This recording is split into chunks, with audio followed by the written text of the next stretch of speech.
কুড়িগ্রাম জেলার উলিপুর থানার অন্তর্গত মধ্য বজরা যুব সমাজের উদ্যোগে দিনের এই প্রচন্ড গরমে তাফসীরুল কোরআন মাহফিল বজরা এল.কে. আমিন ডিগ্রি কলেজ ময়দানে একটা মেসেজ দিতে চাই। এটা রেকর্ড হচ্ছে, সারা বাংলাদেশে মেসেজটা চলে যাবে। আজকে মনে হয় 42-43 ডিগ্রি চলছে, কালকে 39-40 পেয়েছিলাম রংপুরে। সুতরাং 42-43 ডিগ্রি অপেক্ষা করে যারা এই প্রচন্ড গরমে কোরআনের মহাব্বতে বসে থাকতে পারে, বাংলাদেশে এখনো যে নাস্তিক মোরতাদগুলো আন্দাজে লাফাচ্ছে, তাদের লাফানো এমনি বন্ধ হয়ে যাওয়া দরকার। গত পরশু দিনের রিপোর্ট, আন্তর্জাতিক একটা রিপোর্ট পেয়েছি আমরা, এদেশে এখন 100 জনের 14 জন এখনো পর্যন্ত বিদায় নেওয়া জালেমদের দোসর হিসাবে কাজ করছে। 100 জনের 28 জন। এদেশে অনেকে এখন থালা চাচ্ছে, আমি নাম নিলাম না, একটু সময় দেওয়া দরকার। 100 জনের 58 জন মানুষ চাচ্ছে এই দেশে কোরআনে কারিমের বিধান কায়েম হোক। মাত্র 1 মাস 16-17 দিনের ব্যবধানে যদি এই অবস্থা জারি হয়, আর কিছুদিন যেতে দেন, 100 জনের 100 জন মানুষই বলবে আমরা আল্লাহর বিধান দেশে চাই। কারণ বিজয় হওয়ার পরে কয়েকটা জিনিস দেখা যায়, তার ভেতরে অন্যতম হচ্ছে ওয়ারাআইতান নাসা ইয়াদখুলুনা ফি দীনিল্লাহি আফওয়াজা। হে নবী, যখন দেখবেন আল্লাহর সাহায্য এসে গেছে, তখন আপনি একটা বিজয় পাবেন। এই 15.5 বছর পরে বৈষম্য বিরোধী ছাত্র আন্দোলনের এই ভাই বোনদের মাধ্যমে আল্লাহ যে বিজয় আমাদেরকে দিলেন, আমার মনে হয় শুধু ছাত্র ছাত্রীদের দ্বারা এই বিজয় হয়নি, আল্লাহ ফেরেশতা আবাবিল পাঠিয়েছে। নয়তো এত তাড়াতাড়ি বিদায় নেওয়া জালেমের আমার তো মনে হচ্ছিল না, হওয়া সম্ভব ছিল না। আল্লাহর সাহায্য এসেছিল। যেহেতু আল্লাহর সাহায্য আসলে প্রথম বিষয়টা দেখা যায়, দলে দলে পালে পালে মানুষ ইসলামে প্রবেশ করছে। এর বাস্তবতা আগস্টের 5 তারিখের পর থেকে আমরা এ দেশে দেখতে পাচ্ছি। গত কয়েকদিন আগে দিনাজপুরে আমার হাতে 10 জন মুসলমান হয়ে গেছে, খ্রিস্টান। এর আগে চুয়াডাঙ্গাতে 2 জন, এর আগে গাইবান্ধা 1 জন। এভাবে কোরআনে কারিমের অনুষ্ঠানে মানুষ আসতেছে, কোরআন পড়ছে, বুঝছে। বিজয়ের যে শোক, বিজয়ের যে আনন্দ, আফওয়াজা দিয়েছেন আল্লাহ। দলে দলে দেখবেন মানুষ ইসলামে আসতেছে। আগস্টের 5 তারিখের আগে এই দেশে মানুষ 100 ভাগের 15 ভাগ মানুষ চাইতো ইসলামে দেশে কায়েম হোক, কিন্তু এখন 100 ভাগের 58 ভাগ মানুষ চাচ্ছে দেশে ইসলাম কায়েম হোক। আমি আশা করছি অব্যাহত থাকুক এটা। কয়েকদিনের ভেতরে দেখবেন 100 জনের 80 জন মানুষ চাইবে দেশে ইসলাম কায়েম হোক। আমাদের এখন একটা সতর্কের বিষয়, একটা হোস্টেলে খাবার খেত 80 জন, 100 জন মানুষ খাবার খায় ছাত্রছাত্রী মিলে। 20 জন তারা চায় খিচুড়ি চায়। ওরা বলছে যে মেনু আছে, এই মেনুই থাকবে, আমরা পাল্টাতে চাই না। 80 জন বলছে না, এটা আমরা হতে দেব না। কেউ কেউ চাচ্ছে যে আমরা সকালে রোল খাবো, কেউ বলছে আমরা চিড়া মুড়ি চাই, কেউ বলছে কলা পাউরুটি চাই, কেউ বলছে পরোটা ডিম চাই। এভাবে আস্তে আস্তে বাড়তেছে। হস্টেল ম্যানেজার যিনি ভোট দিলেন, দেখা গেল আগের যে 20 জন খিচুড়ি চায়, ওই খিচুড়িতে 20 জন ভোট দিয়েছে, বাকি আসে এখনো 80 জন। কত বলেন বলেন?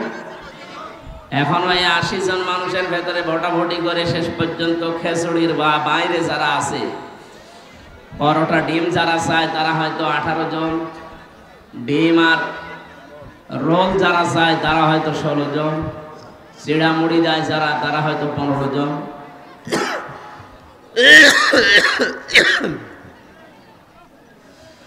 কলা পাউরুটি যারা চায় তারা 19 জন।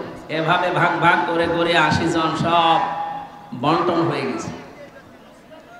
শেষ পর্যন্ত দেখা গেল আগে যে 20 জন খিচুড়ি ভাত চাইতো, তারাই বিজয়ী আছে এবং তারাই বিজয়ী হওয়ার কথা। কারণ এই 80 জন তো সব দলে বিদলে বিভক্ত হয়ে কেউ 20 পর্যন্ত যেতে পারেনি।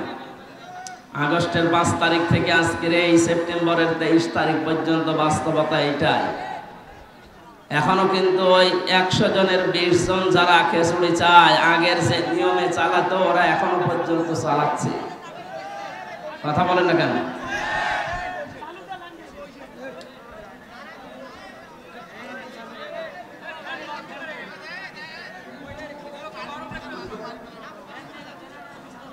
আমরা যে 80 জন আছে, টুপি মাথায় দেওয়া হোক আর দেশের ভালোবাসার লোক হোক, 20 জনের বাইরে আমরা আছি কতজন?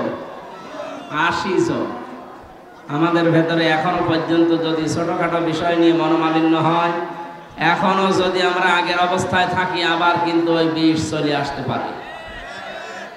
ওরা 20 জন যদি এতদিন পর্যন্ত জারি রেখে আবার আগেরটাই জারি রাখতে পারে, আমরা 80 জন মিলে এখন সব বাদ দিয়ে এক হব, কিয়ামতের আগে 20 জন আসতে পারবে না ইনশাআল্লাহ। সেই অবস্থা এখন আমাদের সামনে। আমরা কোনো বিষয় নিয়ে মত পার্থক্য করে মনোমালিন্য করে যেন 15, 18, 19, 17 এরকম না হয়ে যায়। আমরা 20-এর উপরে যাব ইনশাআল্লাহ। কথা বলে না কেন? ইসলাম এদেশে যেহেতু আবহমান কাল থেকে আছে, এখন যেভাবে আছে কিয়ামত পর্যন্ত এদেশে ইসলাম থাকবে ইনশাআল্লাহ। অন্য যারা চেষ্টা চালাচ্ছেন যে আমরা এখানে প্রতিষ্ঠিত হই, এদেশের মানুষের মূল শিখরে আছে যেটা, তার নাম ইসলাম। এই জন্যে হিন্দুত্ববাদী ভারত এতদিন চেষ্টা করে কিছুই করতে পারে না। তারা যদি এটা না পারে, বাইরের কোনো পরাশক্তি এটা পারবে আমরা বিশ্বাস করি না। এবং এদেশে ইসলাম ছিল, ইসলাম আছে, ইসলাম থাকবে ইনশাআল্লাহ। আমাদের একটু ঐক্যবদ্ধ হওয়া দরকার।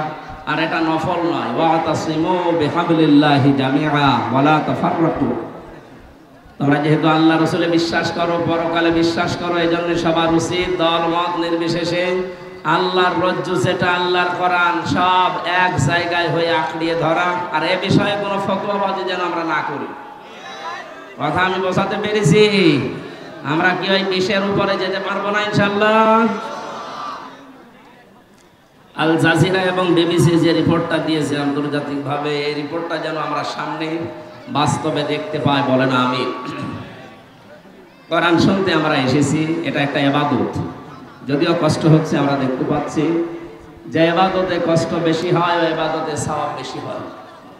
কথা বলে না কেন? আমার মনে হয় কিছু মানুষ চলে যাচ্ছে, এরা চলে যাওয়াই ভালো। একটু ফাঁকা ফাঁকা হোক, তাহলে আমরা একটু ফাঁকা ফাঁকা হয়ে বসতে পারবো।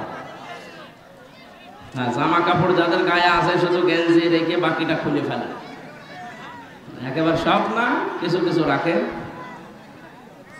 ভাই এত গরমে তো আমার স্টপ করে অনেকে ঝামেলা হয়ে যাবে। আমারও ভেতরের অবস্থা ভালো না, আমার তো জ্বর গায়ে। কথা বলবেন না, দাঁড়িয়ে থাকেন, বসে থাকেন, কথা বলবেন না ইনশাআল্লাহ। দরুদ আর সালাম পড়ছি এই রবিউল আউয়াল মাসে, যেহেতু এই মাস আসলে রাসূলকে সালাম দেওয়ার হিরিক বেশি পড়ে। এমনকি রাষ্ট্রীয়ভাবে দেশে রাসূলের জন্মদিন পালন করার জন্য অনেক অনুষ্ঠান হয়, ছুটিও দেওয়া হয়। তার জন্মদিন পালন করার জন্য আলাদাভাবে দিন ভাগ করা লাগবে এমন কথা না পালন করি। আমরা যদি তার আদর্শকে বাস্তবায়ন করার জন্য সবাই ঐক্যবদ্ধ হতাম, এদেশে রাসূলের অবস্থান ৯৬ উম্মত তার এই দেশে বাস করে, বিশ্বনবী মুহাম্মদুর রাসূলুল্লাহর আদর্শ এদেশে কায়েম হয়ে যেত। তার পুরান জীবনটা আমরা ৩১টা ভাগে পেয়েছি। ৩১টা ভাগে ভাগ করা যায় তার জীবনকে। আমরা আজকে একটা বিষয় সামনে নিয়ে আসবো, তার নাম নবীজির যে ব্যবহার ছিল। নবীজি ব্যবহার করতেন মানুষের সাথে, এই যে মুআমালাত, মুআশারাত, ব্যবহার, আচার, অনুষ্ঠান, এগুলো অনেকে মনে করে এ আর কি, এ দুনিয়ার কাজ না। নবীজি যেহেতু নিজের জীবনে করেছেন, এটা দুনিয়ার কাজ না, এটা ইবাদত। আকুলু লিন-নাসি হুসনা। আল্লাহ তাআলা বলেন, হে নবী, মানুষের সাথে হাসি মুখে কথা বলা, ভালোভাবে কথা বলা, এইটাও একটা সাদকা দেওয়ার সওয়াব হয়। জোরে বলেন সুবহানাল্লাহ। সুতরাং রবিউল আউয়াল মাসে শুধুমাত্র ইয়া নবী সালামু আলাইকা পড়েই শেষ করে দেবেন, জিলাপি খিচুড়ি খেয়ে শেষ করবেন, নাকি তার আদর্শের যে ৩১টা ভাগ আছে এই ভাগগুলো আমাদের জীবনে বাস্তবায়ন করবে, এটা আপনার বিবেকের উপরে আমরা আলোচনা করছি। ওমা তাওফীকি ইল্লা বিল্লাহ। সূরা আলে ইমরানের 159 নম্বর আয়াত আমরা পড়েছি। তাই তো আপনার কি মাথার তার কাটা হালকা? হ্যাঁ, কি করেন কি আপনি?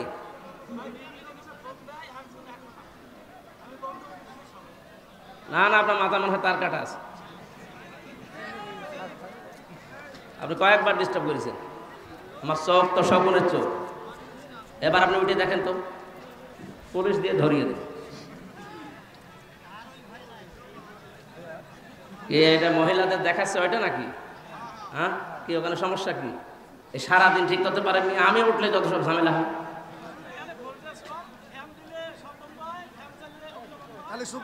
এখন কি করা যাবে কি? এগুলো এখন ঠিক করতে গেলে তো সময় লাগবে আধা ঘন্টা। কিছু করার নাই ভাই, যেভাবে আছে এভাবে থাকেন, নাই বাড়ি চলে যান। আরে গরমে মাহফিল আসলে হয় নাই ভাবে, কি অবস্থায় ভেতরে তো একদম শেষ হয়ে গেল। আর ফ্যান চলছিল এইভাবে তো হয়। আরে ভাই লাগবে না, আপনার বাতাস তো মনে হচ্ছে যে রসনের সাথে মতো, বাতাস দেওয়া পর না দেওয়া লাগবে না। আপনারা বসেন তো, এখানে একটু বসেন, বসুন বসুন বসুন। আরে ছাতা টাঙিয়ে রেখেছেন, একটা টান দিয়ে খুলে ফেলেন, দেখেন বাতাসের সাথে দেন, খুলে দিন। যাদের পর্দা করার দরকার তাদের পর্দা নেই, এখানে আন্দাজে পর্দা দেন, খুলে দিন।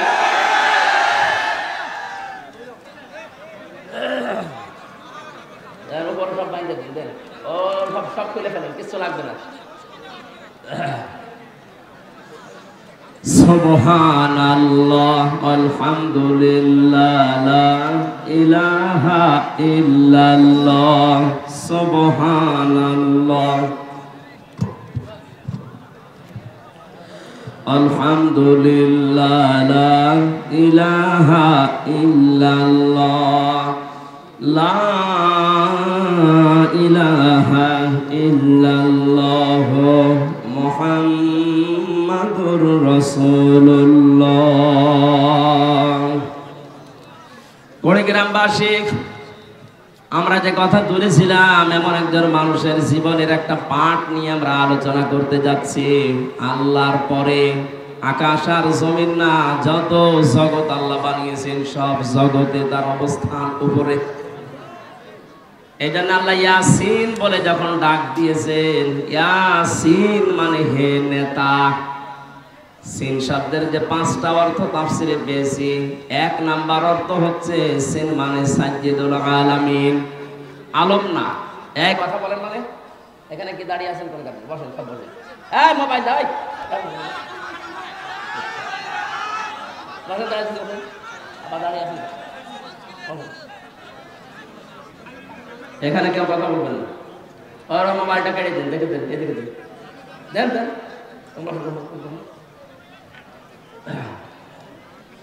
কেবল একটু বান্দাল দিচ্ছে আর ওই একবারে সব বান্দাল ভেঙে দিচ্ছে।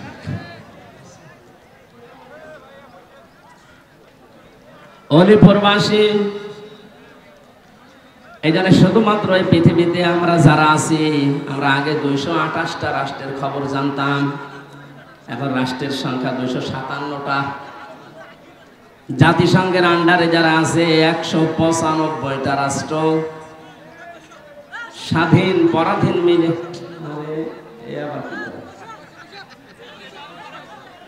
মাহফিল দিনের বেলা যেগুলো আছে সব কাটে, লাগবে না। এইভাবে বেকার খালি আশা, আমাদের কষ্ট করা আর মানুষের গোনা হচ্ছে, কিছু বোঝানো যায় না। আমি এরপরে যদি কাউকে কথা বলতে দেখি, মোনাজাত করি, নেন আপনারা কথায় বলেন তো দেখি।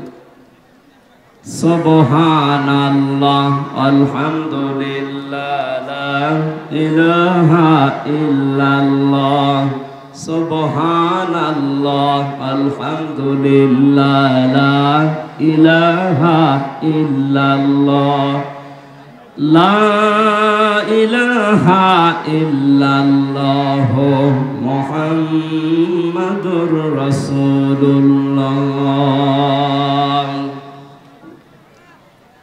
এই জন্য শুধুমাত্র এই 257টা রাষ্ট্র পৃথিবী যা গঠিত এইগুলোই না, আপনি যদি মঙ্গল গ্রহে বাস করেন সেখানেও বিশ্বনবী মুহাম্মদুর রাসূলুল্লাহর আদর্শ আপনাকে মানা লাগবে। চাঁদের দেশে গিয়ে অনেকে এখন শুনছি জমি কিনতেছে, কেনেন। ওখানেও যদি বাস করেন আপনাকে মুহাম্মদুর রাসূলুল্লাহকে আদর্শ মানা লাগবে। চাঁদের দেশে, মঙ্গল গ্রহে, এই সমস্ত গ্রহ উপগ্রহে যদি বাস করে আল্লাহর নবী ছাড়া অন্য কাউকে মানা না যায়, যে পৃথিবীর জন্য তাকে আল্লাহ পাঠালেন, এই পৃথিবীতে তাকে বাদ দিয়ে কাকে অনুসরণ করে আপনি নাজাত পাবেন বলে মনে করছেন? আমার কথার অর্থ বুঝলে আমার মনে হয় ওয়াজ হয়ে গেছে। আজকে সিদ্ধান্ত নিয়ে যাবেন, বিশ্ব নবীর আদর্শ ছাড়া মানে না। ও যদি আমার বাবাও হয় আমি ওরে মানি না। এটা ঠিক রাখবেন তো? না রাখবেন না আমি জানি, তারপরেও বলছেন আলহামদুলিল্লাহ। সামিয়ানার নিচে যারা বললেন যে হ্যাঁ ঠিক রাখবেন, সামনে যদি এরকম পজিশন আসে যে আল্লাহ রাসূলকে মানে না অথচ আমার সামনে এসে দাঁড়িয়েছে আমার বাবা, আমার চাচা, মানবেন? বলুন বলুন, এটা কি দুনিয়ার বিষয়? না, আখিরাতের সাথে সম্পৃক্ত। এই জন্য আমি এটা আনলাম। কিয়ামতে আল্লাহ পাক যে বিচার ব্যবস্থা কায়েম করবেন, যে বিচার করার জন্য ডাকবেন, বিচারের প্রথম ধাপে আল্লাহ মানুষকে ডাকবেন একা একা, দ্বিতীয় ধাপে ডাকবেন তার নেতার সাথে। এই যে নেতার কথা বললাম এখানে, ইয়াউমা নাদউ কুল্লা উনাসিন বিইমামিহিম, সূরা বানী ইসরাঈলের ৭২ নম্বর আয়াতের প্রথম অংশে আছে। আল্লাহ বলেন কিয়ামতে প্রতিদিন মানুষকে দ্বিতীয় ধাপে আমি আল্লাহ ডাকবো আমার সামনে তার নেতার সাথে। আগে নেতা থাকবে, এরপরে কর্মী থাকবে। কি মনে হচ্ছে আপনার? আপনার বিবেককে এবার প্রশ্ন করেন তো, যে মানুষের আদর্শ মেনে এতদিন পর্যন্ত জীবন চালিয়েছেন, যার পেছনে স্লোগান দিয়েছেন, যার টাকা পয়সা মাল পানি আপনি খেয়েছেন, যাকে ভোট দেবেন বলে আশা করে আছেন, এই মানুষটা যদি কিয়ামতে আপনার সামনে দাঁড়ায়, আপনি তার পেছনে ওর যা সোরাত সিরাত, ওর যা আদর্শ, ওর যা চরিত্র আপনি তো জানেন। শুধুমাত্র এক পেশে করে না ভেবে নিরপেক্ষ দৃষ্টি দিয়ে বলেন, যে লোকটা আপনার সামনে দাঁড়িয়ে আছে, এই লোকটা যদি আল্লাহর সামনে দাঁড়ায়, আপনি তার পেছনে, আল্লাহ আপনাকে মাফ করবে বলে মনে হয়? দেখলেন, এখনো বলছে না। গ্রামবাসী বিবেক খাটান, বুদ্ধি খাটান, এটা দুনিয়ার বিষয় যদি হতো শুধু সত্যি আমি বলতাম না, আল্লাহর কসমে যে কোরআন শরীফ আমি বলতাম না। আমি কোরআনের এই চোখ লাগিয়ে দেখতে পাচ্ছি যে আপনি নিজেই বলছেন না, আপনি ধরা খাবেন। আপনি যেন কিয়ামতের দিন ধরা না খান, জাহান্নামী হয়ে না যান। এই জন্যই তো আজকের আয়োজন। এত বড় বিশাল আয়োজনে আসার পরও যদি আপনাকে জাহান্নামে যাওয়া লাগে, ও ছাতা না আসায় ভালো ছিল। আজকে সিদ্ধান্ত নেওয়াই লাগবে। আল্লাহ রাসূলের আদর্শ যারা মানে না, তার সুরাত সিরাত যার ভেতরে নেই, ও যদি আকাশ থেকে উঠে এসেও বলে যে আমি আছি, আপনি তার পেছনে যাবেন না। হ্যাঁ, কথা বলেন না কেন? যে নবীজিকে মানার জন্য বলছে, এমন একটা মানুষ আল্লাহ পাঠিয়েছিলেন এই রবিউল আউয়াল মাসে। ২৭ থেকে ৩১টা বিষয় আমি ভাগ ভাগ করেছি কোরআন আর হাদিস থেকে। একটা বলার পরে আমি তার এই যে ব্যবহারিক জীবনে যাব। রব্বুল আলামিন বলেন, দুনিয়ায় যত মানুষ পাঠিয়েছি, কিয়ামত পর্যন্ত যত মানুষ পাঠাবো, কোন মানুষকে অনুসরণ করলে, আনুগত্য করলে, তাকে দেখে চললে জীবনের গুনাহ মাফ হয়ে যাবে এমন কোনো গ্যারান্টি আমি দেইনি। কিন্তু একটা লোকের নাম আমি দিয়েছি, কুল ইন কুনতুম তুহিব্বুনাল্লাহা ফাত্তাবিউনি ইউহিব্বুকুমুল্লাহ।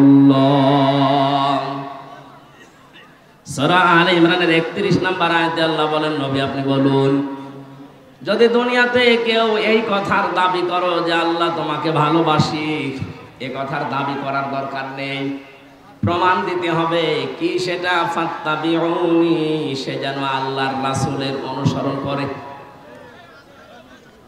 নবীজির এই অনুসরণ দুনিয়াতে ওই দিন থেকে আজকের এই দিন পর্যন্ত, এখান থেকে কিয়ামত পর্যন্ত যারা করবে, তাদের ৩টা বাধা আসবেই।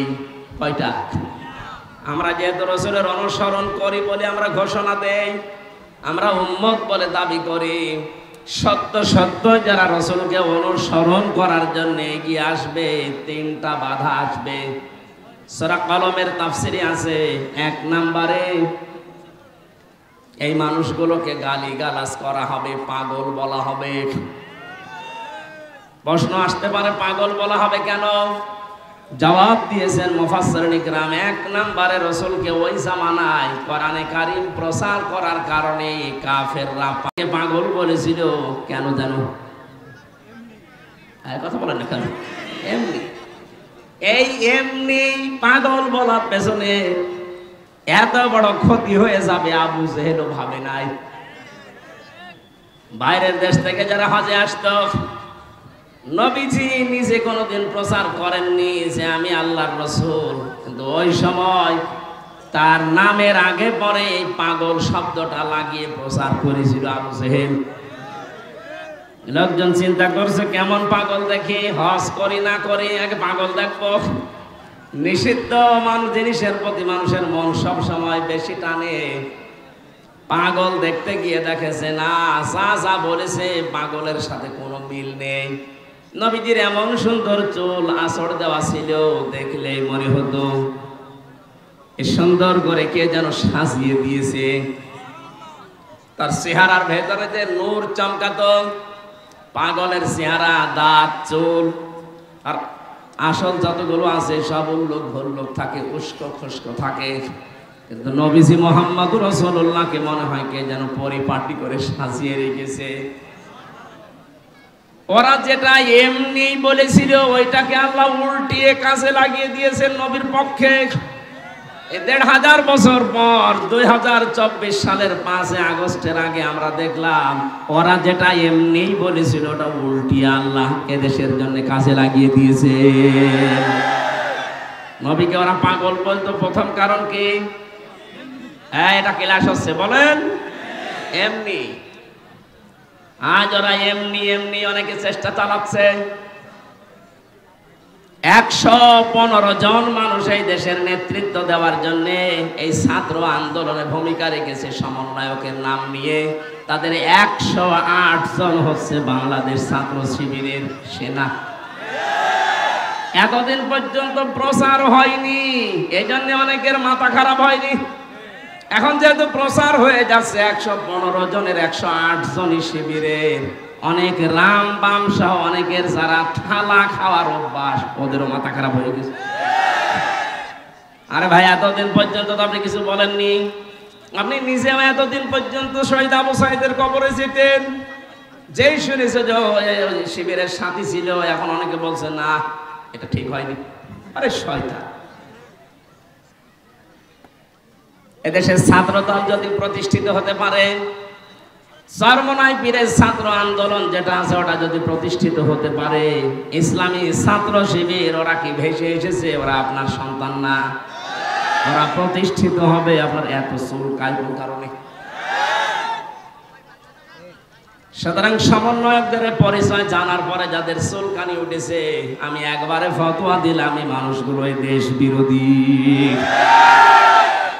বলেছিলাম না, এখনো ১০০ জনের ১৪ জন জালেমদের পক্ষে আছে, তার ভেতরে ওই লোকটা। আপনার চুল কাটছে কোন কারণে? কারণ তো একটা আছে, প্রথম কারণ এমনি। কি কারণে? বলেন বলেন। এমনি করে যান, আপনারও কপালও এমনি হবে।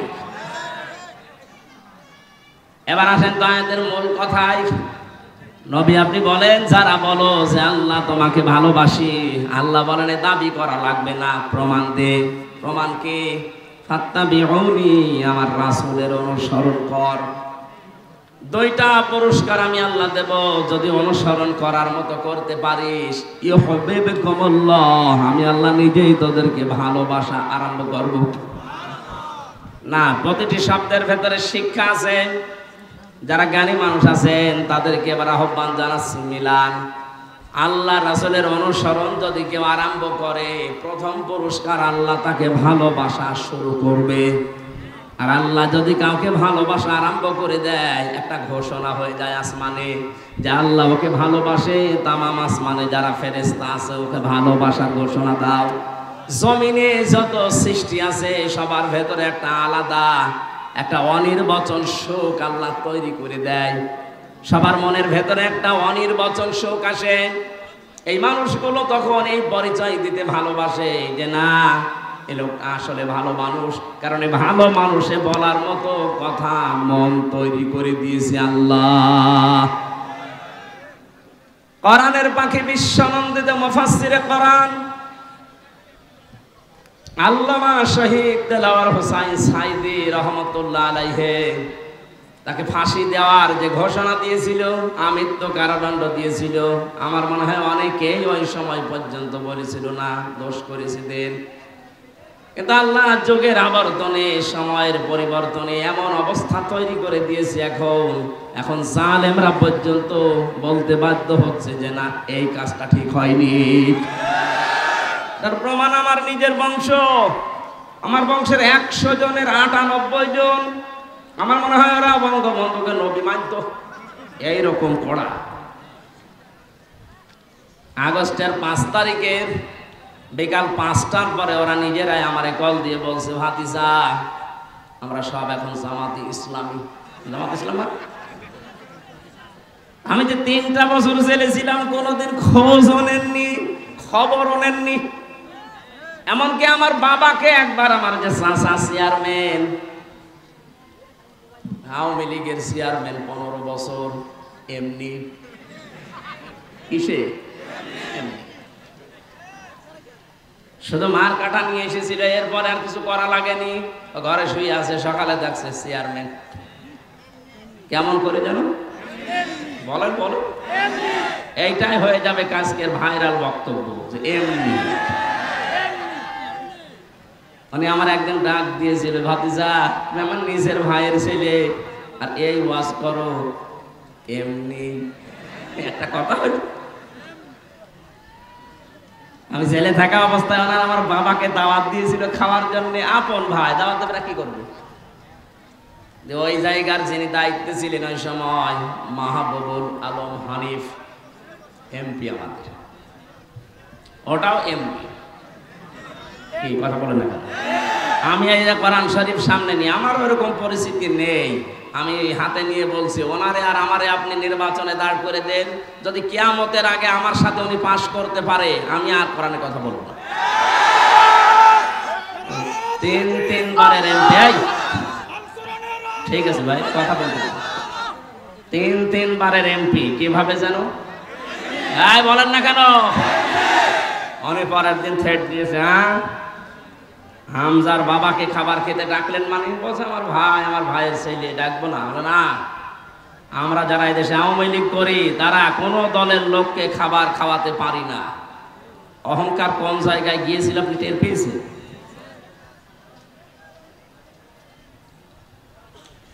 আল্লাহ রাব্বুল আলামিন এমন ভাবে উপরে তুলে আছাড় দিয়েছে, এখন আর মাজা ভাঙা দাঁড়ানোর ক্ষমতা নেই। বিকাল 5টার পরে যে মানুষগুলো কল দিচ্ছিল যে সব আমরা জামাত ইসলাম হয়ে গেছি, তুমি আমাদের জন্য দোয়া করো। কেন? এই 3 বছর দোয়ার দরকার ছিল না? এই যে মানুষগুলো হঠাৎ 2.5-3 ঘন্টার ভেতরে জালেম যখন পালিয়েছে 1:30টার দিকে, বিকাল 5টা বাজতে বাজতে সব পরিবর্তন হয়ে গেল। অথচ একেবারে শিকড় পর্যন্ত গাড়া ছিল ওদের, এত কড়া। আল্লাহর নবীকে আপনি গালিগালাজ করেন, ওরা কিছু মনে করতো না। কিন্তু মোহাম্মদ রাসূলুল্লাহকে গালি দিলে কিছু মনে করে না, বাবারে গালি দিলে ওরা রেগে যায়। এরকম কড়া ছিল। আমি যে কথা বোঝানোর জন্য বলছিলাম, আল্লাহ পাক যে আমাদেরকে ঘোষণা দিলেন, যদি তোমরা এই দুনিয়াতে এই কথা বলো যে আমরা আল্লাহ তোমাকে ভালোবাসি, আল্লাহ বলেন দাবি করার দরকার নেই, তুই আগে বল যে আমার রাসূলকে তুই অনুসরণ করিস কিনা। যদি তুই অনুসরণ করা আরম্ভ করিস, আমি আল্লাহ নিজে ঘোষণা দিলাম তোরে আমি ভালোবাসা আরম্ভ করব। এই যে ভালোবাসা আরম্ভ করেছি না করব?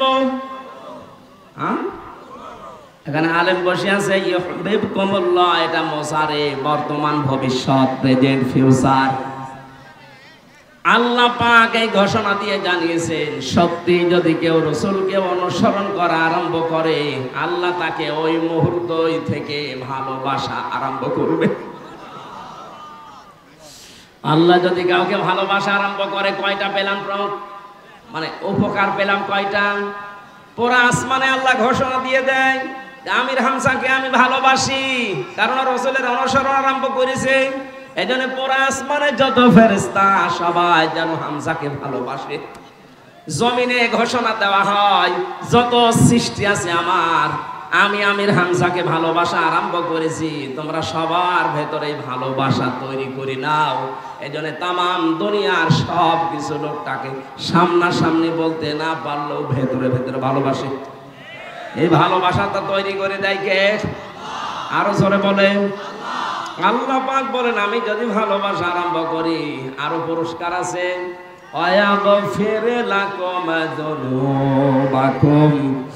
তোর জীবনের যত অপরাধ ছিল সব আমি আল্লাহ মাফ করে দেই। এক ফির এটাও মোসারে জামবন না জুনুব বহু বছর। সত্যি যদি রাসূলকে কেউ অনুসরণ আরম্ভ করতে পারে, যখন থেকে আরম্ভ করবে ওই সময় থেকে ওর জীবনের কোনো গুনাহ আল্লাহ রাখবে না, সব মাফ করে দেবে। আল্লাহ মাফ করার সিস্টেম হচ্ছে, কোন জায়গা যদি মাফ হয়ে যায়, ওই জায়গাটা আল্লাহ ফাঁকা রাখে না, পুরা নেকি দিয়ে ভরাট করে দেয়। আয়াতের মূল শিক্ষা হচ্ছে তাবউন। এই যে রাসূলকে অনুসরণ করা লাগবে, এই অনুসরণটা কি আংশিক না পূর্ণাঙ্গ? এই জবাব দেবেন ভালো করে, আংশিক না পূর্ণাঙ্গ? আজ যারা শুধু মিলাদ পড়ে রাসূলের জন্মে আনন্দ করে আংশিক, পূর্ণাঙ্গতার জীবনের 63 বছর পড়ে আছে, কোন জায়গায় আপনার অনুসরণ নেই। শুধুমাত্র রবিউল আউয়ালের 12 তারিখের এই জন্ম অনুষ্ঠান পালন করে আপনি আংশিক করে আনন্দে আছেন। আপনি যদি আংশিক অনুসরণ করেন, আপনাকে আল্লাহ ভালোবাসবে না, মাফও করবে না, জান্নাতও দেবে না। কিন্তু যারা অনুসরণ করে পূর্ণাঙ্গ, তাদেরকে আল্লাহ ভালোবাসবেন, মাফ করবেন, জান্নাতে দেবেন। এই ঘোষণা কোরআনে আছে না নেই? আজকে এই জন্য আমাদের সিদ্ধান্ত নেওয়ার সময় এসেছে, রাসূলকে এখন আমরা শুধু মিলাদ নিয়ে, শুধু জন্মদিন পালন করে আংশিক করে খুশি থাকবো না, পুরা আদর্শ মেনে আমরা খুশি। কি কথা বলেন না কেন? এটাই হবে রবিউল আউয়ালের মূল প্রতিপাদ্য বিষয়। অনুসরণ হবে আংশিক না পূর্ণাঙ্গ? নামাজে যদি আপনি অনুসরণ করতে পারেন, সিয়ামে যদি অনুসরণ করতে পারেন, হজ করতে গেলে রাসূলের মতো হজ করতে পারেন, যাকাত দিতে গেলে যদি রাসূলের মতো হিসাব করে যাকাত দিতে পারেন, রাজনৈতিক জীবনে কিভাবে রাসূল চলেছে ওইভাবে আপনি চলতে পারেন না। কি কথা বলেন না কেন? এটা কাজে রাজনীতি মনে হয় আপনার কাছে? ওনার যদি নামাজ থাকে, রোজা থাকে, হজ থাকে, যাকাত থাকে, মানুষের সাথে হাসি মুখে কথা থাকে, তাহলে রাজনৈতিক জীবনের যে নিয়ম নীতিগুলো, এগুলো রাসূলের জীবনে ছিল না। এটা বলতে গেলে অনেকের কাছে খারাপ হয়ে যায়। আমরা, আরে ভাই আপনাকে আমি বাঁচাতে চাই, আমি দেখতে পাচ্ছি আপনার চোখ নেই, আপনি খাদে পড়ছেন। রাজনৈতিক এই বিষয়টা শুধু দুনিয়ার বিষয় হলে আমি আগেই তো উদাহরণ দিলাম, বলতাম না। এই জন্য রাজনৈতিক নেতা যাদের ঠিক নেই, ওরা এই মুহূর্তে যেন তাওবা করে ফিরে আসে। এরপরও আমি জানি অনেকে দুনিয়ার বিষয় মনে করে কেটে পড়বে, পড়েন। আপনি নিজে যদি জাহান্নামে যেতে চান, আসেন, পাছায় লাথি দিয়ে জাহান্নামে পাঠায়। আমি এর চাইতে আর নিম্ন কথা বলতে পারলাম না। এত ভেঙে ভেঙে আয়াতের ব্যাখ্যা করার পরও মানুষ যদি বলে না এ দুনিয়ার বিষয়, রাজনীতি। আরে ভাই, রাজনীতি যদি দুনিয়ার বিষয় হয়, নবীজি নিজে রাষ্ট্রনায়ক ছিলেন, রাজনীতি না করলে রাষ্ট্রনায়ক হওয়া যায়? এ সাধারণ কথা বুঝে আসে না কোন কারণে? খালি উল্টা দিকে নিয়ে যান। আপনি রাজনীতির জীবনে যদি ইসলাম মানেন, আমার কোন উপকার আছে? সেই কুষ্টিয়ায় বাস করে কোথায় করে গ্রাম, কোথায় কুষ্টিয়া আসতে একদিন লাগে, কি লাভ আছে আমার? আমি দেখতে পাচ্ছি আপনি জাহান্নামে যাচ্ছেন। আশা করছি এরপরও আপনাকে আর বলা লাগবে না, কয়েকবার রিপিট করলাম। এরপরও যদি আপনি ওই অবস্থায় থেকে মারা যান, কিয়ামতে হয়তো আমার একটু জবাব দেওয়া লাগবে যে আমি চেপে গিয়েছিলাম, এই জন্যই তো ওপেন করে দিলাম। আল্লাহ আমাদেরকে এর বড় যদি বুঝ না দেয়, বুঝতে হবে এটা আল্লাহর দোষ, আমার কপালের দোষ। কথা বলে না কেন? দুধ দুধ খাননি? এ দুধ কিন্তু ভালো জিনিস, কিন্তু সবার জন্য ভালো না। কি কথা বলে না কেন? পৃথিবীতে একটাই মাত্র খাবার আছে যেটাকে milk is an ideal food. এটা কিন্তু তরল, এটা পানি জাতীয়, অথচ ফুড বলা হচ্ছে তাও আইডিয়াল ফুড। বিজ্ঞান 12,500 খাবারের উপরে গবেষণা চালিয়েছে। পৃথিবীর কোনো খাবার খেলে আপনার পিপাসা মিটবে এমন খাবার দুনিয়ায় নেই। হ্যাঁ, খাবার খান, ক্ষুধা মিটে যাবে, পিপাসা মিটবে না। পিপাসা মিটাতে হলে আপনাকে পানি খাওয়া লাগবে, কিন্তু পানি খেলে শুধু পিপাসা মিটবে, ক্ষুধা মিটবে না। কিন্তু দুধ এমন ভাবে আল্লাহ বানিয়েছেন, এটা খেলে ক্ষুধাও মিটে যাবে, পিপাসাও মিটে যাবে। এই জন্য এটার নাম হচ্ছে আইডিয়াল ফুড, আদর্শ খাবার। এ দুধ এতক্ষণ পর্যন্ত বলছে খুব ভালো জিনিস। যারা আছেন সন্তানের মা, সন্তান জন্ম দেওয়ার পরে অনেকে নিজের যৌবন নষ্ট হয়ে যাবে, বডি ফিগার খারাপ হয়ে যাবে, যেন ছেলেকে দুধ দিতে চায় না। স্বামীকে বলে ডানো আনো, এটা এলাকা গরিব তো এই জন্য ডানো চেনেন না। ডানো যেটা দিয়ে বানায় ওটার ভেতরে পশুর দুধের মিশ্রণ আছে। এই জন্য আলেম ওলামারা এখন অধিকাংশ মত দিচ্ছে নিজের বুকের দুধ বাদ দিয়ে যদি কেউ ডানো খাওয়িয়ে সন্তানকে মানুষ করে, ওর ভেতরে পশুর চরিত্র প্রবেশ করে। এখানে বড় হলে দেখা যায় ওই সন্তানাদি আর মা বাবাকে মানতে চায় না, তখন ওরা ওকে মা বাবাকে বৃদ্ধাশ্রমে রেখে আসে। এরকম অবস্থা দেশে নেই। আশা করছি আপনারা 6 মাস পর্যন্ত অন্তত বুকের দুধগুলো খাওয়াবেন। এটা দিলে আপনার স্তনও ভালো থাকবে, স্তন ক্যান্সার হবে না। যেই সন্তান ছোটবেলায় যত বেশি মায়ের দুধ পান করতে পারবে, এর ভেতরে 8টা জিনিস আল্লাহ লুকিয়ে রেখেছে। সন্তানের রোগ প্রতিরোধ ক্ষমতা আছে মায়ের দুধের ভেতরে। আমি দুধের প্রশংসা করার জন্য চেয়ারে বসি নাই, বলছিলাম যে দুধ আসলে ভালো জিনিস, কিন্তু দুধ যদি কেউ আমাশার রোগীকে দেয় ওর জন্য ভালো না, নাউজুবিল্লাহ। শেষ পর্যন্ত টয়লেট অবস্থান করা লাগবে, 24 ঘন্টাও শুয়ে থাকা লাগতে পারে। দুধ তো ভালো, সবার জন্য ভালো না। কোরআন শরীফের এই কথা যে বললাম আদর্শ নিয়ে, এটা ভালো কথা, কিন্তু সবার জন্য ভালো না। এক কথা বলে না কেন? যারা আমাশার রোগী আছে তাদের জন্য ভালো লাগবে, যাদের মনের ভেতরে মুনাফিকি আছে ভালো লাগবে, ওরা তখন উল্টা দিকে নিয়ে যাবে। এই জন্য আশা করছি আপনি তো আর মুনাফিক না, নাকি? এত আস্তে বলবেন, আপনি কি মুনাফিক? এবার মেনে নিন। আরে ভাই 2 দিন পরে তো আপনিও যাবেন কবরে, আমিও কবরে, ওখানে দেখা হবে আপনাদের সাথে। ওখানে দেখা হয় আর লাভ কি হবে? আর ওখানে দেখা হলে ঝগড়া হবে আপনার সাথে আপনার নেতার। যেই লোকটার আদর্শ মেনে শুধু দুনিয়া কামাই করেছেন, আখেরাত নষ্ট করে ফেলেছেন, তার সাথে দেখা হওয়ার সঙ্গে সঙ্গে সে বলবে আমি তোরে চিনি না। এই যে আমি তোরে চিনি না, এই কথাটা আমি বানালাম? বলেন। সূরা মুমিনুনের 99, 101, 2 নম্বর আয়াতে আছে ফাইদা নুফিখা ফিস সূরি ফালা আনসাবা বাইনাহুম ইয়াউমাইযি ওয়ালা ইয়াতাসাদুন। এই জন্য সব না দিয়ে আল্লাহ সব দিয়েছেন। সিংহায় ফুৎকার দেওয়ার সঙ্গে সঙ্গে যত রকমের সম্পর্ক দুনিয়া ছিল, নিজের মায়ের সাথে, বাবার সাথে, এ নেতার সাথে, ইমামের সাথে, যত রকমের সম্পর্ক আল্লাহ বলেন সব কাট হয়ে যাবে। কিয়ামতের এই দৃশ্যটা এমন ভয়ঙ্কর বানাবো, মানুষ তার নিজের আপনজন দেখলে আগে পালাবে। আমরা দুনিয়ায় বিপদে পড়ে দেখেছি, বিপদে পড়লে দেখি মানুষগুলো আমরা মায়ের কাছে, বাবার কাছে, ভাইয়ের কাছে, বোনের কাছে খবর দেই।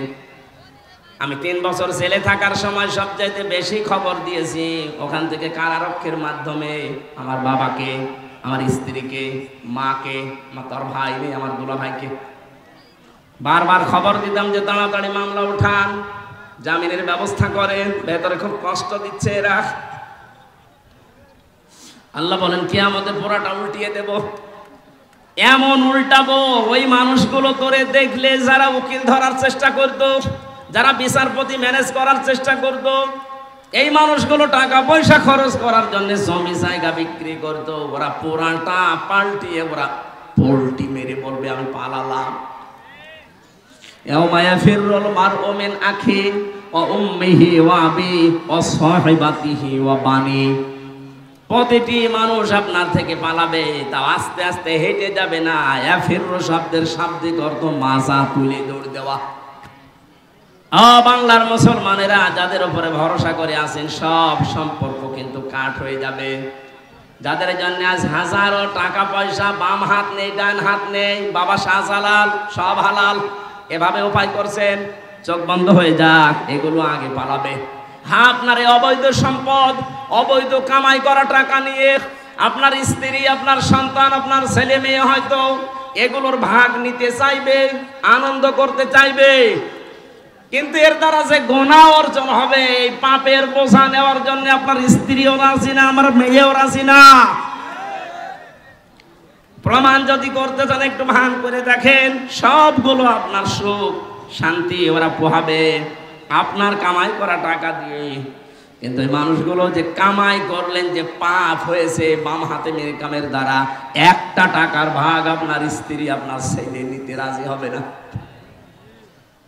যদি রাজি হয়তো সালমান এফ রহমানের ছেলে এসে মামলা লড়তো না। বাংলাদেশের প্রথম ধনী সে আগে 1 নম্বরে আছে, 36,000 কোটি টাকা এদেশ থেকে পালিয়েছে। চিন্তা করে দেখেন, এত বড় জায়গার মানুষ, অথচ যার একটা কেউ দাঁড়াবে সামনে, উকিল দাঁড়াবে, সেরকম মানুষ পাচ্ছে না। কয়েকদিন আগে আনিসুল হক, কত দাপট ছিল তার, সেই লোকটা বৈধ অবৈধ নেই, কত টাকার মালিক তারা, দীপমণি। আমি নাম ধরে বলছি এই জন্য আপনারা বুঝতে সহজ হবে। এই জুনায়েদ আহমেদ মলক কত টাকার মালিক নিজের নামে, বোর নামে, মেয়ের নামে বানিয়ে গেছে, অথচ একটা উকিল এখন পাশে দাঁড়াবে সেরকম উকিল পাচ্ছে না, শুধু ডিম পাচ্ছে, পচা ডিম। আমার সেদিন হাসিরা ছিল, দেখলাম এনুকে ইনু নুনু ওরা একজন লাথি দিয়েছে, অথচ 5 তারিখের আগেও ওর যে দাপটের কথা ছিল, জামাত নিষিদ্ধ করে ওনাকে আনন্দে সেজদা দিয়েছে। কি আনন্দ করেছে, এখন লাথি খাচ্ছে। এই অবস্থা যদি জারি থাকে, শুধু লাথি না, ওদের নামে আমার মনে হয় মামলার পরে মামলা যেভাবে চলছে, আমাদের বিনা কারণে যদি 50টা মামলা দিতে পারে, ওদের কারণে 50টা না 500 মামলা দেওয়া দরকার। আমরা ধরার পরে পড়েছিল, আপনি যদি আমি যা বলতে বলি এগুলো না বলেন, তাহলে 50টা মামলা দেব 50 জেলায়, প্রতিদিন খালি দৌড়াবেন। আমার তো বিনা কারণে আপনি দিতে চেয়েছিলেন, কয়েকদিন আগে আমার মামলা সব খারিজ হয়ে গেছে, বেকসুর খালাস দিয়েছি আমারে। আদালত প্রমাণ করেছে যে আমার কোনো দোষ নেই, আমি নির্দোষ। আমি আদালতকে বলতেও গেলাম যে মাননীয় আদালত, আজকে আপনি বলছেন যে এই মামলার ভেতরে কোনো মাল নেই, কি দেখে বিচার করব? এতদিন কোথায় ছিলেন? এ মামলা 3 বছর তো আপনার কাছে ছিল, এতদিন বলতেন না বিশাল মামলা, কিছু করা যাবে না। হঠাৎ করে যে পাল্টিয়ে গেলেন, বলছেন কোনো মাল ম্যাটারেস নেই, যে কি দেখে বিচার করব, যা সব খালাস করে দিলাম। উনি এইটাই বলতো, হুজুর আমার হাত বাঁধা ছিল। কি ছিল? আজকে যেহেতু হাত খোলা পেয়েছি, এখন আমার আর কোনো চাপ নেই, উপরের চাপও নেই, নিচের চাপও নেই, এখন আমি মুক্ত। আর আমরা এইটাই চাই, বাংলাদেশের 1628টা চেয়ার এখন দায়িত্বে আছে, কারো চেয়ারে হাত যেন বাঁধা না থাকে, সব যেন খোলা থাকে। সবার হাত আমরা চাই শহীদ আবু সাইদের মতো এভাবে খোলা থাকবে।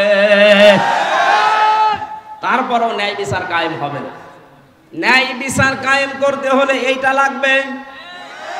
এই কথা বলেন না কেন? এটা ছাড়া 100 ভাগ ন্যায় বিচার সম্ভব না। প্রশ্ন আসতে পারে তাহলে উন্নত দেশগুলোতে না ন্যায় বিচার 100 ভাগ নেই। আমার বয়স ছোট, কিন্তু আপনার চাইতে আমার অভিজ্ঞতা অনেক বেশি। আমি বহু দেশে গিয়েছি। এই যে সিঙ্গাপুর এত উন্নত রাষ্ট্র, কিন্তু ন্যায় বিচার সেখানে নেই। কিছু কিছু জিনিস আন্দাজে বিচার করে মানুষকে বিপদে ফেলে দেয়, কিন্তু এইটা যদি থাকে কোনো আন্দাজে বিচার হবে না। এই কথা বলেন না কেন? বিশ্ব নবী নিজের মেয়ে ফাতেমা সম্পর্কে বলেছিলেন, আমার নিজের মেয়ে ফাতেমা বিনতে মোহাম্মদ যদি চুরি করে আর সাক্ষ্য প্রমাণ যদি ধরা পড়ে যায়, আমি নিজে তার হাত কেটে দেব। সুতরাং এইটা যদি আমাদের দেশে এখন কায়েম হয়, কায়েম হবে আমি আশা করছি। কথা বলেন না কেন? কেন কায়েম হবে জানেন? সূরা ফাতিহার 27 নম্বর আয়াতের প্রথম অংশটা আমি 100 ভাগ এখন মিলিয়েছি। লাকাদ সাদাকাল্লাহু রাসূলাহুর রুয়া বিল হক ইলা আখিরি আয়াত। আল্লাহ পাক বলেন, অবশ্যই আমি এই পৃথিবীর ময়দানে আমার রাসূল যে স্বপ্ন দেখেছে, এই স্বপ্নকে আমি বাস্তবে রূপ দেব। রাসূলের স্বপ্নকে বাস্তবে রূপ দেবে হামজা কে? সাদাকাল্লাহু এখানে ফাইল, কর্তা নিজে আল্লাহ। সুতরাং রাসূলের স্বপ্ন বাস্তবে রূপ দেওয়ার দায়িত্ব কার? আরো জোরে বলেন বলেন। এখন কি রাসূল আছে? না, নেই। রাসূলের নায়েব আছে? কথা বলেন না কেন? রাসূলের উত্তরাধিকারী আছে, তাদের ওয়ারিস আছে, ওয়ারাসাতুল আম্বিয়া আছে। কার কিয়ামত পর্যন্ত আলেমরা থাকবে? বলেন। রাসূলের স্বপ্নকে যদি আল্লাহ বাস্তবে রূপ দেবে বলে ঘোষণা দিতে পারেন, এ পৃথিবীতে কিয়ামত পর্যন্ত রাসূলের নায়েব যারা আসবে তাদেরও স্বপ্নগুলো আমার আল্লাহ নিজে বাস্তবায়ন করবে। কোরআনের পাখির যে স্বপ্নগুলো আপনি মিলান একটা একটা করে, সব আমার মনে হয় মিলে যাচ্ছে। উনি স্বপ্ন দেখেছিলেন জালেমরা এদেশে ইঁদুরের গর্ত পাবে না, ঠিক পাচ্ছে না। এরা যে ইঁদুরের গর্ত পাচ্ছে না তার প্রমাণ এই কালামানিক, ওর বিসি পর্যন্ত উড়ে গেছে।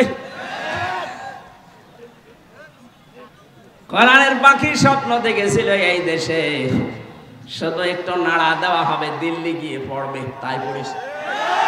ওনার স্বপ্ন তো দেখছি সবই মিলে যাচ্ছে। ওনার আর একটা স্বপ্ন ছিল এই ৫৬,০০০ বর্গ মাইলে জালেমদের নাকের উপরে কালেমার পতাকা পথ করে উঠবে। এই স্বপ্ন বাস্তবায়ন হবে ইনশাআল্লাহ।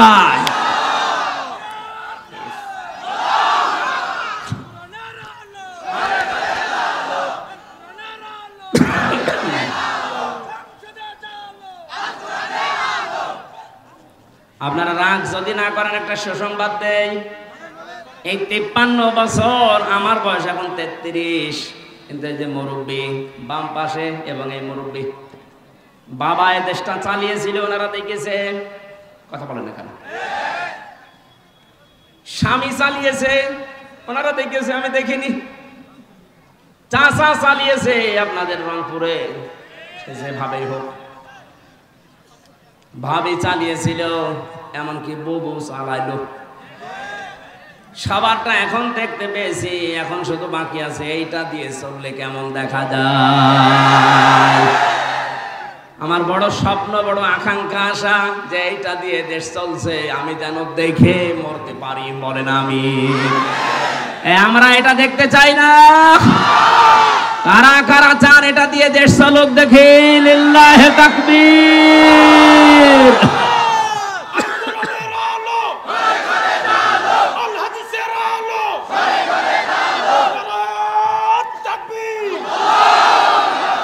এটা রাজনীতি মনে করেন না, এইটা আসল নীতি, এটা কায়েম হোক। অনেকে মনে করেন লাল পানি খায়, এটা আবার খাওয়া যাবে তো? হ্যাঁ, খাওয়া যাবে, অসুবিধা নেই। কোরআনের বিধান যদি কায়েম হয়ে যায়, লাল পানি খাওয়ার মতো মন আপনার থাকবে না। এই যে ভাইয়ের দাড়ি নেই, উনি যদি বিড়ি খায়, মসজিদে প্রবেশ করিয়ে দেন, বিড়ির নেশা আসবে কিন্তু বিড়ি খেতে পারবে, কারণ পরিবেশটাই আলাদা। ওখানে বিড়ি খাওয়ার পরিবেশ নেই, কারণ পুরা ঘরটা আল্লাহর রহমত দিয়ে ভরা। কোরআনের বিধান যদি কায়েম হয়ে যায়, যেহেতু মসজিদে বিধান চলে কার, ওখানে ওনার বিড়ি খেতে, লাল পানি খেতে, ডাল খেতে মনে চাইবে না। এই ৫৬,০০০ বর্গ মাইলে যদি এই কোরআন কায়েম হয়, পুরাটা হয়ে যাবে আল্লাহর রহমতের জায়গা, মসজিদের মতো। নবীজিকে আল্লাহ জানিয়েছিলেন লা তাদখুলুন্নাল মাসজিদাল হারামা ইনশাআল্লাহু আমিনিন, অবশ্যই আপনি প্রবেশ করবেন আল্লাহর ঘর মসজিদে হারামে নিরাপত্তার সাথে। এখনো পর্যন্ত এই নিয়ম মসজিদে হারামে আছে, পুরাটাই লেখা আছে, এখানে পুরাটাই নিরাপত্তায় বেষ্টিত। কেউ যদি মার্ডার মামলার আসামি হয়, কাবা শরীফের ভেতরে থাকলে তাকে মারা যায় না। কথা বলেন না কেন? এত নিরাপত্তা দিয়ে সেখানে বেষ্টনী দেওয়া, কারণ আল্লাহর বিধান সেখানে পালন হয়। এই দেশে আল্লাহর বিধান পালন হোক, আপনার মন মানসিকতা পুরাটা আল্লাহ চেঞ্জ করে দেবে। তখন আর লাল পানি খাওয়া, আকিস বিড়ি খাওয়ার কথা মনে আসবে না। জোরে বলেন মারহাবা। আল্লাহ এরকম একটা জান্নাতি মিনি জান্নাতের পরিবেশ যেন এই দেশে তৈরি করে দেয়। আর এই নবীজি এই পৃথিবীতে যুদ্ধবন্দীদের সাথে যে আচরণ করেছিলেন, ব্যবহার করেছিলেন, পৃথিবী দৃষ্টান্ত দিয়ে আছে। অথচ আজ জেল বন্দীদের সাথেও সে আচরণ করা হচ্ছে না এই 15.5 বছর। আয়না ঘরের নাম শুনেছি, আমি নিজে ছিলাম। কত বড় ভয়ঙ্কর জায়গা এটা। অনেকে এখনো পর্যন্ত জালেমের সাফাই গাছ কি করেছি যে আমার দেশ থেকে পালানো লাগলো। কি করেছেন টের পাচ্ছেন না? এদিকে আসেন। আমার তো 10 দিন রেখেছিল, ব্যারিস্টার আরমানকে রেখেছে 8 বছর। এদেশের 18 কোটি মানুষ আপনাকে মাফ করে দিতে পারে, ব্যারিস্টার আরমানের বউ আপনাকে মাফ করবে না। এই কথা বলেন না কেন? আমার সাথে মাওলানা মুফতি ফখরুল ইসলাম ছিল, হেফাজত ইসলামের। ওই লোকটাকে নিয়ে মাটির নিচে পায়ের ভেতরে হাত দিয়ে সামনে লোহার যে এই যে কি বলে এগুলো, লোহার যে রড দেওয়া আছে, এই গ্রিল দেওয়া, এর সাথে দিয়ে হাত টাঙিয়ে বেঁধে ফেলত। 1-2 মিনিট, 5 মিনিট, আধা ঘন্টা, 2 ঘন্টা, 24 ঘন্টা। 1-1.5 মিনিট, 2 মিনিট সময় দিত 24 ঘন্টার ভেতরে শুধু টয়লেট করার। আর খাবার যা দিত মনে হচ্ছে কে মাখিয়ে দিয়েছে। এরপরও বলেন যে কি করেছি, কি করেছে, আবার কি করবেন আপনি? এখনো পর্যন্ত আপনার মনের ভেতরে একটু আফসোস নেই, অনুশোচনা নেই? এখনো বলে যে আমি চট করে ঢুকে পড়বো। আপনি আসেন, আপনি আসেন, আপনাকে চট করে ঢোকাচ্ছে। আপনি চট করে ঢুকবেন, আমরা ফট করে আয়না ঘরে দিয়ে দেব। উপদেষ্টা আসিফ জানিয়েছে আয়না ঘরগুলো ধ্বংস করা হবে না। সারা বিশ্বের মানুষ এদেশে আসবে, বাংলাদেশের মানুষ ওখানে যাবে, আর যেন দেখে বুঝতে পারে যে এই দেশে একটা লেডি ফেরাউন ছিল। মানুষের মন মানসিকতা কোথায় গেলে এই ঘর বানাতে পারে? আমাদের উপরে রিমান্ডে অত্যাচার করার পরে ওরা বাড়ি যেয়ে ঘুমাতো কি করি? আমার তো ঘুম আসে না।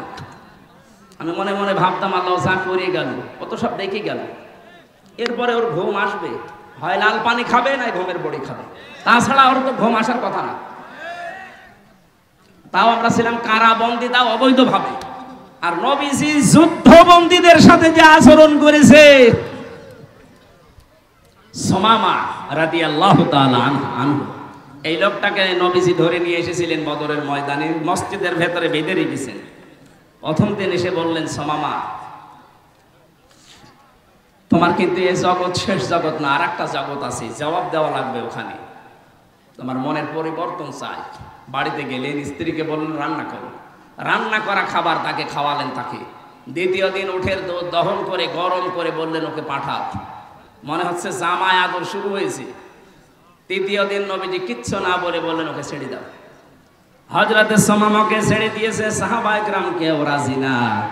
নবীজি বললেন, আমি নবী, তোমরা নবী না, আমি যেটা জানি তোমরা জানো না। আমি একটা জিনিস দেখতে পাচ্ছি। হযরতে সুমামা ওখান থেকে নিজে ইয়ামামা তার নিজের দেশে চলে গেলেন। যাবার পথে এক কুয়াতে গোসল করলেন। গোসল কমপ্লিট করার পরে মনের ভেতরে আমার আল্লাহ তোলপাড় আরম্ভ করে দিয়েছে।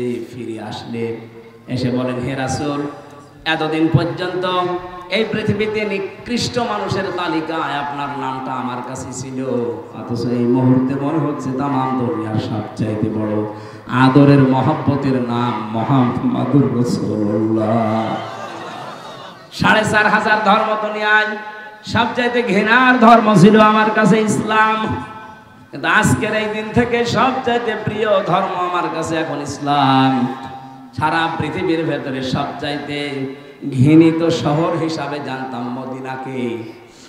আপনি এখানে বসবাস করার কারণে তামাম দুনিয়ার চাইতে এখন মদিনা আমার কাছে দামি। বিশ্বনবী মুহাম্মদুর রাসূলুল্লাহ সাল্লাল্লাহু আলাইহি ওয়াসাল্লাম যুদ্ধবন্দীদের সাথেও যা করেছিলেন, আমরা যদি এই আচরণটা 15.5 বছরে দেখাতে পারতাম, ইসলাম গ্রহণ না করুক, আমার মনে হয় হাজারো মানুষ আপনার দলে চলে যেত। আপনি যা করেছেন, এত ঘৃণা জন্ম হয়েছে এই মানুষগুলোর ভেতরে। এম ইলিয়াস আলীর ছেলে, তার মেয়ে জীবনও আপনাকে ক্ষমা করবে বলে আপনি মনে হয়? কি নাটকটা করলেন আপনি তার মেয়ের সাথে, অথচ তাকে তখন আপনি মেরে ফেলেছেন। তার মেয়েকে কোলের ভেতরে নিয়ে আপনি বুঝ দিচ্ছেন তোমার বাবাকে আমি ফিরিয়ে দেওয়ার চেষ্টায় আছি। পোড়াটা বাটপারি, পোড়াটা প্রতারণা। এত বড় প্রতারককে আল্লাহ হেদায়েত দেবে কি করে?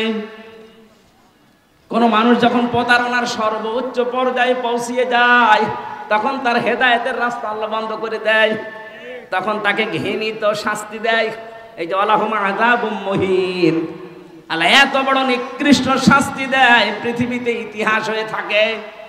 আমার তো মনে হচ্ছে 850 বছর আগে লক্ষণ সেন পালিয়েছিল, আর 850 বছর পরে ইনি পালিয়েছে। এটা ইতিহাস হয়ে গেল না? 850 বছর পরে যখন আমরা ইতিহাস মনে করছি লক্ষণ সেন, আমরা হয়তো আর 50 বছর 100 বছর পরে পৃথিবীতে থাকবো না। যা 850 বছর না, 1650 বছর পরেও আপনার নামটা মানুষ হিটলারের মতো, ইয়াজিদের মতো গালি হিসাবে ব্যবহার করবে। আবু জাহেলের বাড়ি যেটাকে আমি নিজে দেখেছি, কাবা শরীফ তাওয়াফ করার পরে হঠাৎ উপর দিয়ে ঘুরছিলাম, হঠাৎ দেখে আমার পেটে ব্যথা। এক পুলিশকে ডাক দিয়ে বললাম, ভাই আমার তো ভালোই লাগছিল, হঠাৎ আমার পেটে ব্যথা করছে। পুলিশ আমারে বলে, ইয়া হাজি আর হজ্জা তাই না বিলাদুকা।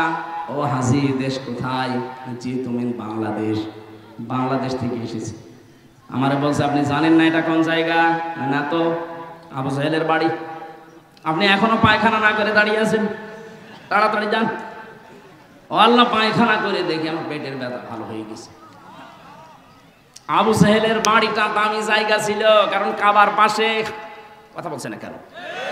এত দামি জায়গা, আল্লাহ ইন্টারন্যাশনাল পায়খানা বানিয়েছে, কারণ ওখানে বসে বসে ও নবীর বিরুদ্ধে, ইসলামের বিরুদ্ধে ষড়যন্ত্র করত। আজ যে সমস্ত বাড়িতে বসে বসে বাংলাদেশে ইসলামের বিরুদ্ধে, আলেমদের বিরুদ্ধে, এই দেশের মুসলমানদের বিরুদ্ধে ষড়যন্ত্র করা হয়েছে, এই বাড়িগুলো জাতীয় পায়খানা বানানো হোক। মানুষের পেটে ব্যথা হবে, ওখানে যে কাজ করলে ব্যথা ভালো হয়ে যাবে। অনেকে মনে করে না 32 নাম্বার এত দামি জায়গা, ওকে আবু জাহেলের বাড়ি ছাড়া দামি নাকি? ঘৃণিত করে দেবে মানুষের নামকে যারা জালেম, যারা সর্বোচ্চ পর্যায়ে পৌঁছে যায়। সূরা আলে ইমরান 178 নাম্বার আয়াতের মাঝের অংশে আছে। আমি ভেতরে ঘেমে আমার অবস্থা ভালো না, দলিলগুলো লম্বা করতে পারছি না। আজকের মতো আমি শেষ করে দিচ্ছি। রাতের বেলা শীতের সময় মাহফিল নিয়ে আমাকে মানে চাষ করে খাবেন গরু দিয়ে, গরুই যদি মরে যায় তো কি দিয়ে করবেন? আমি একটু বেশি থাকি, যেহেতু 3টা বছর ছিলাম একেবারে 24 ঘন্টা তালা লাগানো। কি খেয়েছি না খেয়েছি আল্লাহ ভালো জানে। আমার এখন ডায়াবেটিস চলছে, আগে ছিল না, এই জেলে যাওয়ার পরে হয়েছে। সুতরাং আমি বেশি থাকি, আবার আসবো শীতের সময়, এসার পরে তুলে দেবেন, আমরা মন মতো কথা বলবো। এই গরমে আমি শেষ করলাম। আল্লাহুম্মা আমিন। লা ইলাহা ইল্লা আনতা সুবহানাকা ইন্নী কুনতু মিনাজ জালিমিন। প্রচন্ড এই গরমের ভেতরে যে মানুষগুলো বড় আশা নিয়ে বসে আছে, আল্লাহ এদেরকে তুমি মন দিল খুলে যা দেওয়া দরকার সব দিয়ে দাও। এই মানুষগুলোকে তোমার দরবারে ওমরের মতো কবুল করে নাও। আজকের আলোচনায় সওয়াব থাকলে আল্লাহ তুমি নবীদের রওজায় পৌঁছিয়ে দাও। যে মানুষগুলো মাহফিলের জন্য শ্রম দিয়েছে, কষ্ট স্বীকার করেছে, আমি আমার ঈমান থেকে ইখলাসের সাথে কথা বলার চেষ্টা চালিয়েছি, সবার মনের ভেতরে কথাগুলো ঢুকিয়ে দাও রব্বুল আলামিন। মুসাফির অবস্থায়, অসুস্থ অবস্থায় বলছি, এই দেশে কোনো জালেম যেন কিয়ামতের আগে আর চেয়ারে বসতে না পারে। বড় তামান্না আমার জীবনে, বড় আকাঙ্ক্ষা, বড় আশা যে তোমার কোরআন দিয়েই বাংলাদেশ চলছে, এটা দেখার। তুমি আশা তোর মেহেরবানি করে আমাকে পূরণ করে দিও। আমি যেন চর্ম চোখে দেখতে পারি বাংলার এই জমিন তোমার কালাম দিয়ে চলছে। সম্মানিত মা বোনদেরকে মঞ্জুর করো, ফাতেমার মতো, আয়েশার মতো বানাও। প্রশাসনের যে ভাইগুলো এসেছে আল্লাহ, যে কষ্ট স্বীকার করছে তারা দেশ এবং দশের জন্য। কয়েকটা কোলাঙ্গার পুলিশ অফিসারের কারণে আজ পুরা ডিপার্টমেন্টটা দেশের মানুষের কাছে কালার হয়ে গেছে। আল্লাহ ওই জালেমদের দোসর যারা ছিল ওই মানুষগুলোকে তুমি নিজে শাস্তি দাও, বাংলার আম প্রশাসনের উপরে মেহেরবানি করে তোমার রহমত নাজিল করো আল্লাহ। বারাকাল্লাহু লানা ওয়া লাকুম ফিল কোরআনিল আযীম। যখনই মরণ আসবে যেন বলতে পারি লা ইলাহা ইল্লাল্লাহু মুহাম্মাদুর রাসূলুল্লাহ।